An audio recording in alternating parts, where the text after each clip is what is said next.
తమ దైనందిన జీవితంలో ప్రతి ఒక్కరూ యోగా చేయటం అలవర్చుకోవాలని, ఆరోగ్యకరమైన జీవనాన్ని సాగించాలని కలెక్టర్ రాజశేష తెలిపారు.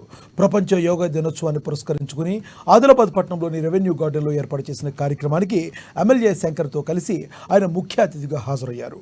ముందుగా జ్యోతి ప్రజ్వలన చేసి యోగా కార్యక్రమాన్ని ప్రారంభించారు. యోగా శిక్షకుల సూచన మేరకు ఔత్సాహికులు, పట్టణ ప్రముఖులతో కలిసి ఆయన యోగాసనాలు వేశారు. యోగా ప్రాముఖ్యతను, జీవితంలో దాని ప్రాధాన్యతను వివరించారు.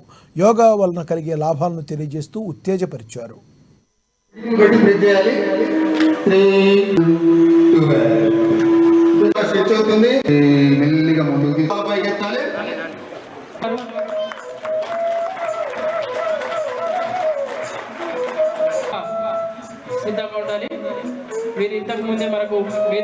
ప్రతి ఒక్క మన అక్కడ కేంద్ర ప్రభుత్వం నుంచి ఆయుష్ డిపార్ట్మెంట్ కూడా ఏర్పాట్లు చేసుకొని యోగా ఇది బాగా అవగాహన చేయడానికి ప్రయత్నం చేస్తున్నాము. సో మా కోరిక మీ అందరితో ప్రతిరోజు పొద్దున ఇందాక తిరుపతి రెడ్డి గారు చాలా ఈజీ ఎక్సర్సైజెస్ కానీ మనం కొత్త కష్టపడాలి.